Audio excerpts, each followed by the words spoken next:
My sister called my 9-year-old son's summer camp, the one he'd been excited about for 6 months, and told them he was dangerous to other children and had violent tendencies. They sent him home on day one. He cried the entire drive.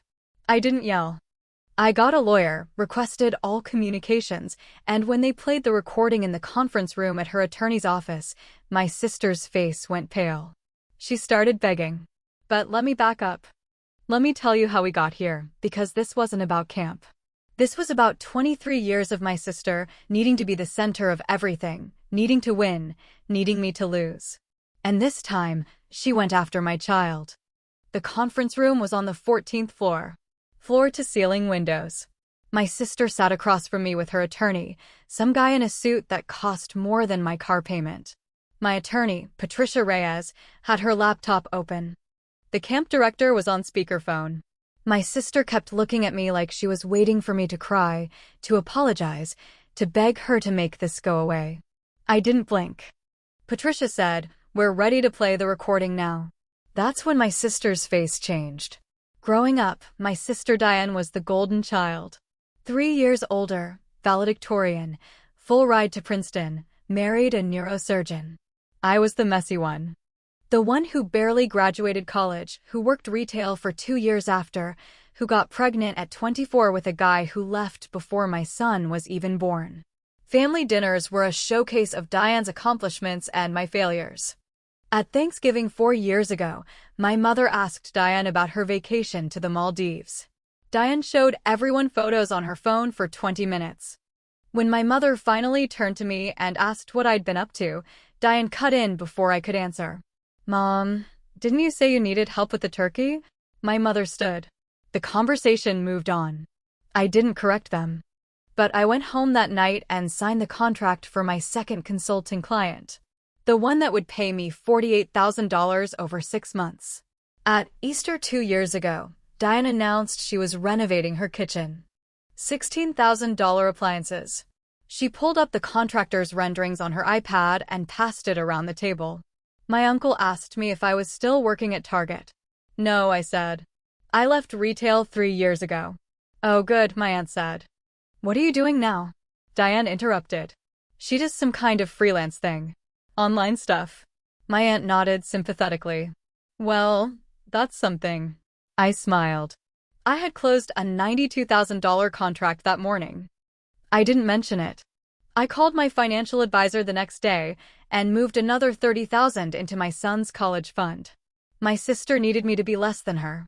It's how she measured her own success. If I was struggling, she was winning. And for years, I let her think that. Because I was building something and I didn't need her to know about it. By 2023, I was running my own consulting firm. 3 full-time employees, 12 contract workers, 18 active clients. Revenue last year was just over $800,000. My son went to private school. We lived in a 4-bedroom house I'd bought outright. I drove a 7-year-old Honda because I didn't need a car to prove anything, but I had accounts my sister didn't know existed. At Christmas last year, Diane asked me if I was dating anyone. "Not really," I said. "That's probably for the best," she said. "Single mothers have it hard enough without trying to balance a relationship too." My mother nodded. Diane's right. Focus on stability. I poured myself more wine.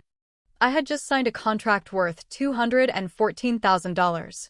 I had a meeting with my accountant the following week to discuss expanding into a second office. I didn't say anything, but Diane couldn't just let me exist.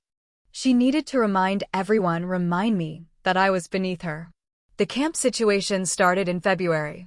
My son, Ethan, came home from school talking about this summer program. Wilderness skills, canoeing, archery, 2 weeks in the Adirondacks. He'd never been that excited about anything.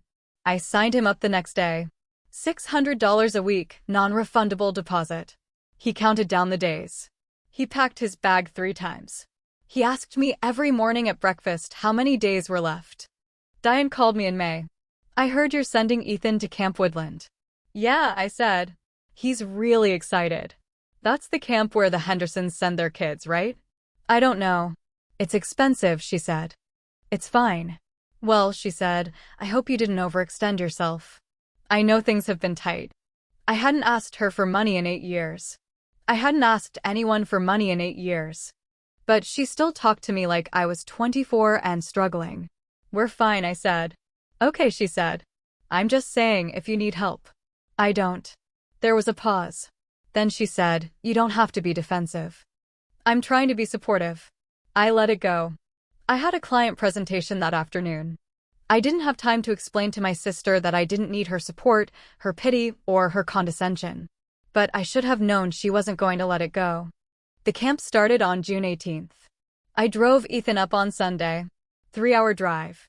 He talked the entire way, telling me about all the things he was going to do, all the friends he was going to make. When we got there, he hugged me, grabbed his bag, and ran toward the cabins without looking back. I drove home feeling lighter than I had in months. 2 weeks of him being happy, being a kid, doing something he loved. It was worth every penny. Monday morning, my phone rang at 9:47. Camp director. My stomach dropped before I even answered. Ms. Torres. Yes. I'm calling about Ethan. We need you to come pick him up. What? Why? Is he hurt? No, he's not hurt. But we received some concerning information about his behavior, and we don't feel comfortable having him in the program. What information? From who? I can't disclose that. But the safety of all our campers is our top priority, and based on what we were told, we think it's best if Ethan goes home. What were you told? That he has a history of violent outbursts and aggression toward other children. I actually laughed. That's not true. Who told you that? I can't say. But we take these reports very seriously. He's never been violent. Ever. You can call his school. You can call his pediatrician. This is insane. I understand you're upset, but our decision is final. You need to pick him up by 3 o'clock today. I hung up. I called the camp back. I asked to speak to the director again. She wouldn't get on the phone. I called the main office. They told me the same thing. Decision was final. I drove back up. 3 hours. My hands were shaking the entire time. Ethan was sitting on a bench outside the main office with his bag. He'd been crying. His face was red and blotchy. When he saw me, he ran over.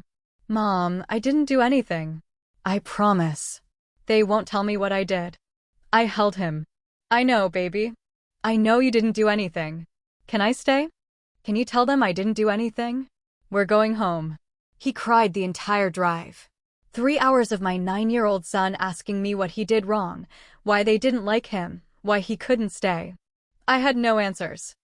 I didn't know what had happened. I didn't know who had called them or what they'd said. But I had a guess. I called Diane that night. Did you call Ethan's camp? What?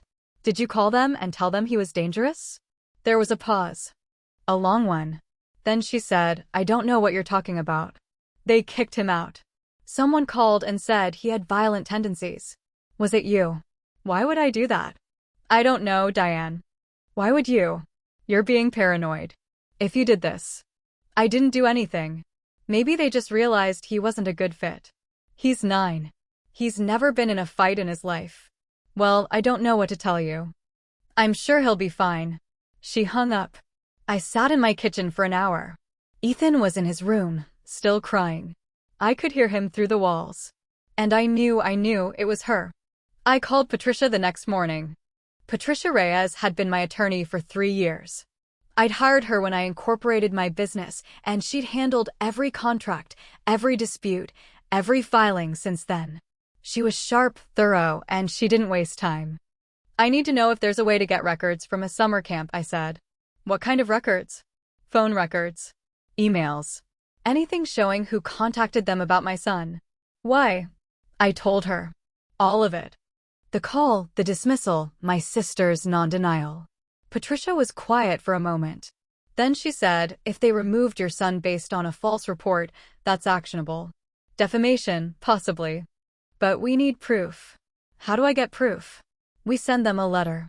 Legal request for all communications related to your son's dismissal. If they refuse, we file a motion to compel. It'll take time, but we'll get them. Do it. This is going to cost you. Legal fees, court costs if it goes that far. Are you sure? I'm sure. Patricia drafted the letter that afternoon. Sent it certified mail to Camp Woodland. Attention, Director. Request for all communications, written or verbal, related to the removal of Ethan Torres from the program, dated June 18th. We cited potential defamation claims. We gave them 10 business days to respond. They responded in 6. The camp's attorney called Patricia. They didn't want to go to court. They'd provide the records. All of them. But they wanted a release signed, no liability, no lawsuit, case closed. Patricia told them no. We'd review the records first. Then we'd talk about releases. The records arrived on July 7th. Email from the camp's attorney to Patricia's office. Attached files, 2 voicemails, 1 email, transcripts of both voicemails. Patricia called me. You're going to want to hear this. I drove to her office. She had the audio file queued up on her laptop. The first voicemail was from June 17th, the day before camp started. A woman's voice. Polished. Calm. Hi, this is Diane Morrison.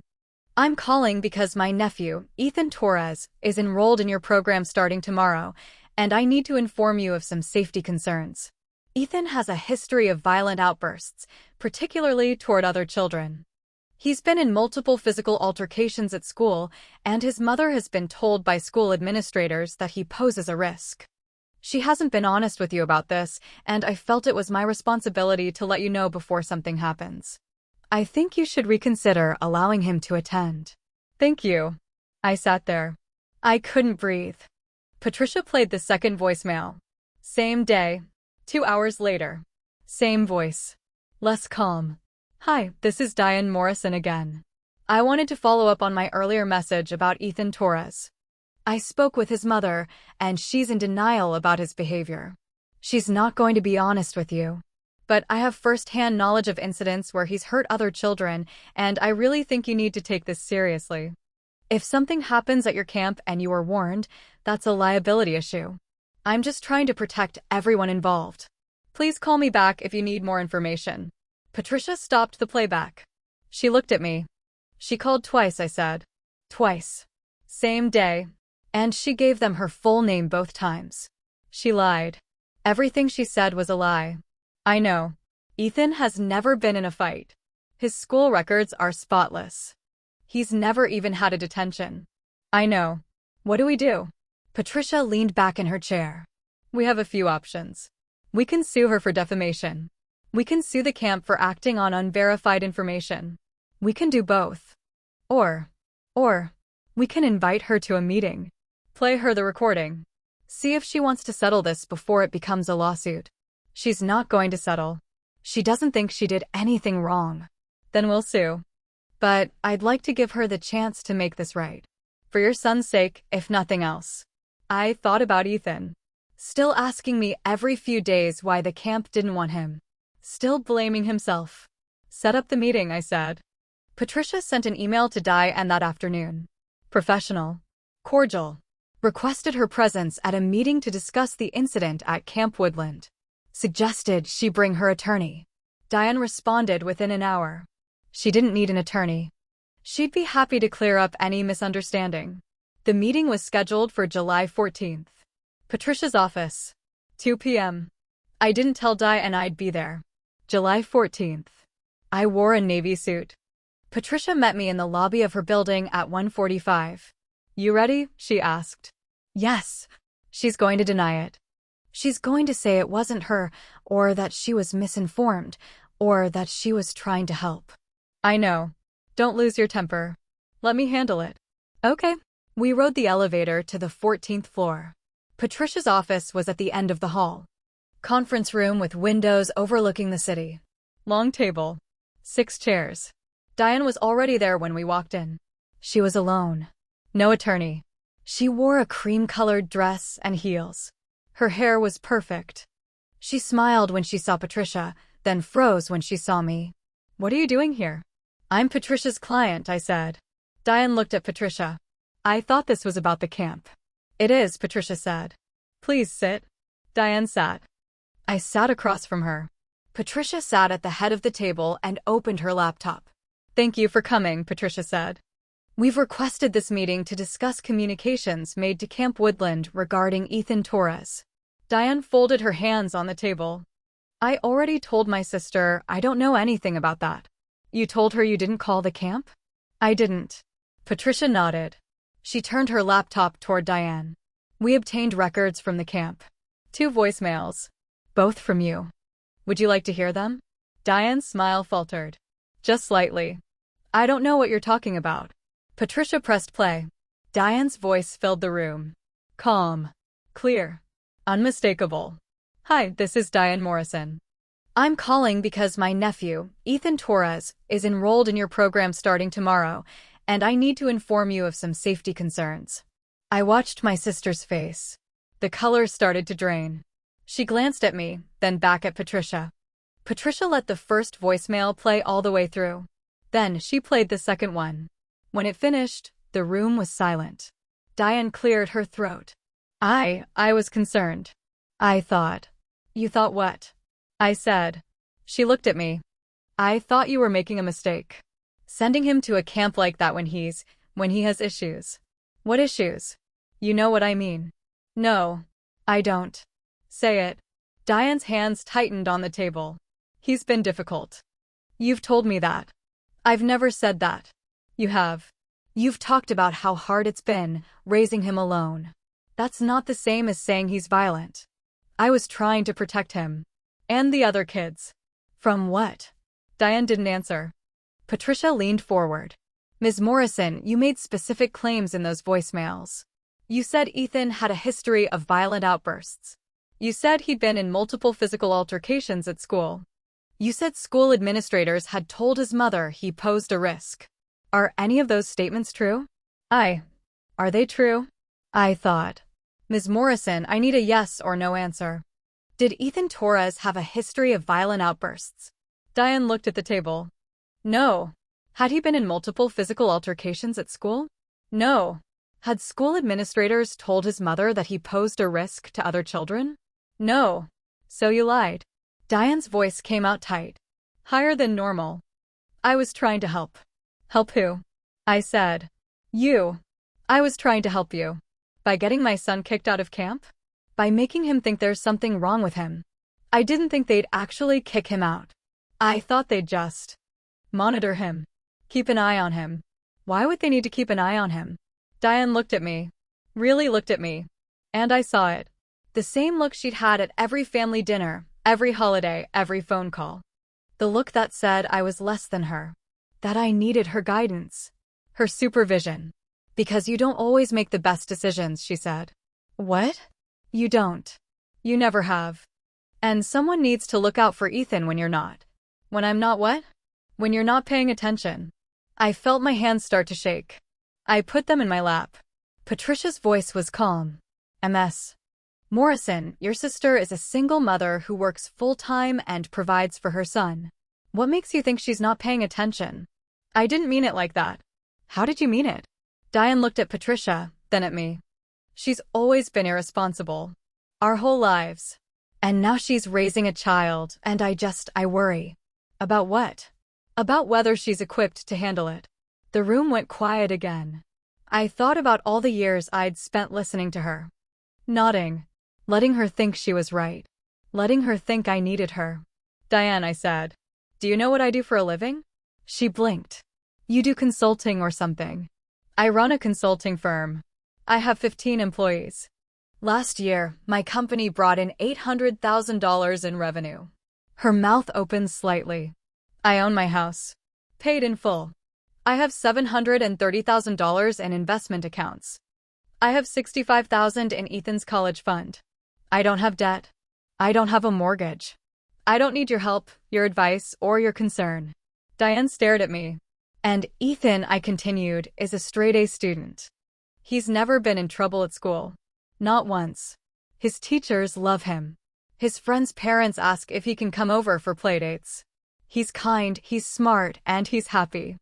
The only thing wrong in his life right now is that his aunt decided to sabotage him because she can't stand the idea that I'm doing fine without her. That's not. You called that camp twice. You told them he was dangerous. You knew it wasn't true, and you did it anyway. Why? Diane's eyes were wet. I didn't think. You didn't think what? That they'd actually believe you? That it would actually hurt him? I didn't want to hurt him. Then why did you do it? She didn't answer. Patricia pulled a folder from her bag. She slid it across the table to Diane. This is a draft complaint for defamation, Patricia said. We're prepared to file it unless we can reach a settlement. Diane opened the folder. Her hands were shaking. She read the first page, then the second. Her face went pale. You're suing me? Your statements were false, Patricia said. They caused measurable harm to a minor child. They damaged his reputation and caused emotional distress. Yes, we're suing you. I'm your sister, Diane said, looking at me. And you went after my son. I didn't mean. I don't care what you meant. Diane looked back down at the papers. What do you want? Patricia answered. A written apology to Ethan. A retraction sent to Camp Woodland, admitting your statements were false. Full reimbursement for the camp fees, $1,200. Reimbursement for my legal fees to date, $4,200. And a binding agreement that you will have no contact with Ethan or his mother for a minimum of 2 years. Diane looked up. 2 years. 2 years. I can't not see my nephew for 2 years. You should have thought about that before you called his camp, I said. This is insane. You're overreacting. Patricia closed her laptop. Then we'll see you in court. Discovery should be interesting. We'll subpoena your phone records, your emails, anyone you might have discussed this with. We'll depose you under oath. We'll bring in Ethan's teachers, his school records, his pediatrician. And when it's all done, a jury will decide if you defamed a 9-year-old child. I like our chances. Diane looked at me. You're really going to do this? Yes. Over a camp? Over my son. She put her face in her hands. For a long moment, she didn't say anything. Then she looked up, and her mascara was smudged. I didn't know, she said quietly. Didn't know what? That you were doing so well. You never told me. You never asked. I thought you were struggling. I thought you needed help. I did need help. 10 years ago. You weren't there. I didn't know. You didn't want to know. Because as long as I was struggling, you got to be the successful one. The one who had it all figured out. But the second I started doing better than you expected, you couldn't handle it. Diane shook her head. That's not fair. Isn't it? You've spent 20 years making sure everyone knew you were better than me. Better job. Better husband. Better life. And when I stopped playing along, when I stopped letting you use me as your measuring stick, you went after the one thing I actually care about. I didn't. You did. The room was silent again. Diane looked at the papers in front of her. Then she looked at Patricia. If I sign this, it goes away? If you fulfill all the terms, yes. No lawsuit. No court. It's done. Diane looked at me one more time. I'm sorry. Tell Ethan. In writing. Like the agreement says. She nodded. She picked up a pen from the table. Her hand was shaking. She signed the first page, then the second, then the third. When she was done, Patricia took the papers and put them back in the folder. We'll send you copies, Patricia said. You have 30 days to provide the written apology and the retraction letter. Payment is due within 14 days. Diane stood. She looked at me. I really am sorry. I didn't say anything. She left. When the door closed, Patricia looked at me. You okay? Yeah. That was harder than I expected. For her or for me? Both. I leaned back in my chair. My hands had stopped shaking. How long until she pays? She'll pay. She doesn't want this going to court. Good.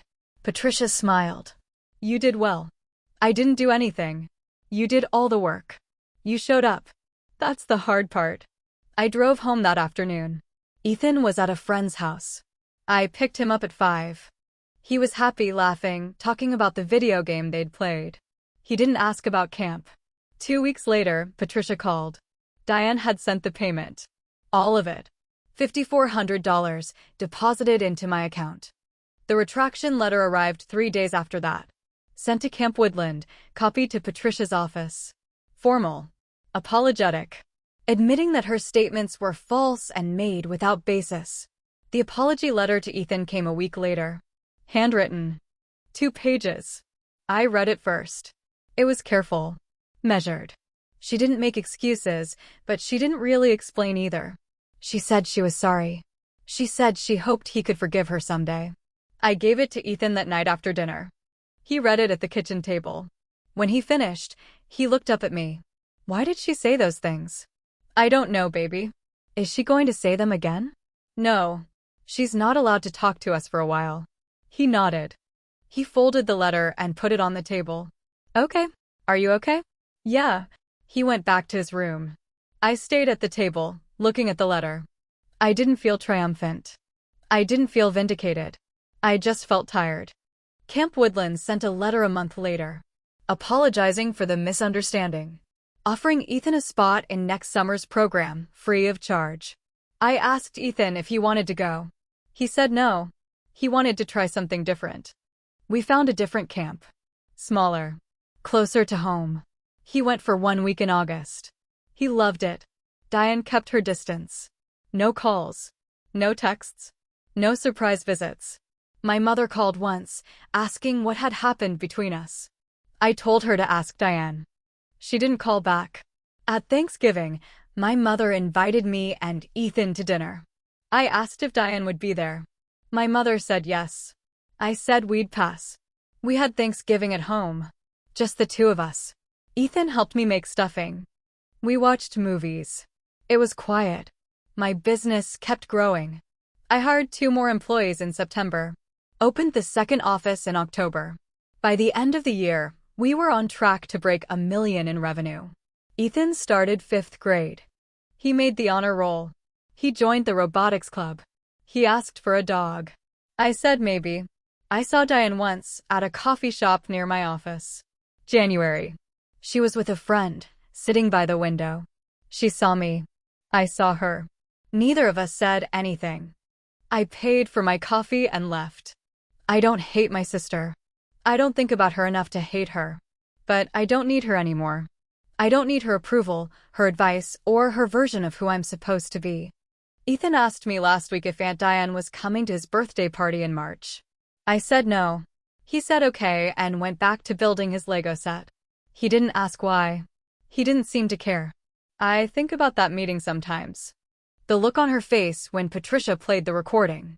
The way her voice changed when she realized she couldn't talk her way out of it. The way she signed those papers with her hand shaking. I think about all the years I spent letting her think she was better than me. All the comments I ignored.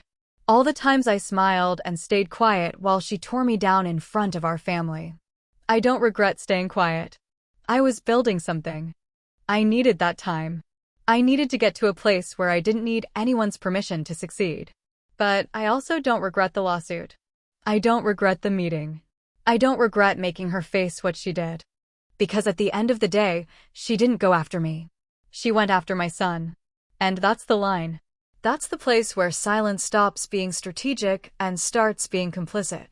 Ethan is fine now. He doesn't talk about the camp anymore. He doesn't ask about Diane. He's just a kid, doing kid things, living his life. And I'm still building. Still growing the business. Still showing up.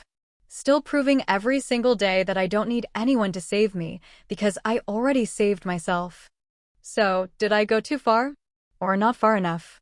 Tell me in the comments.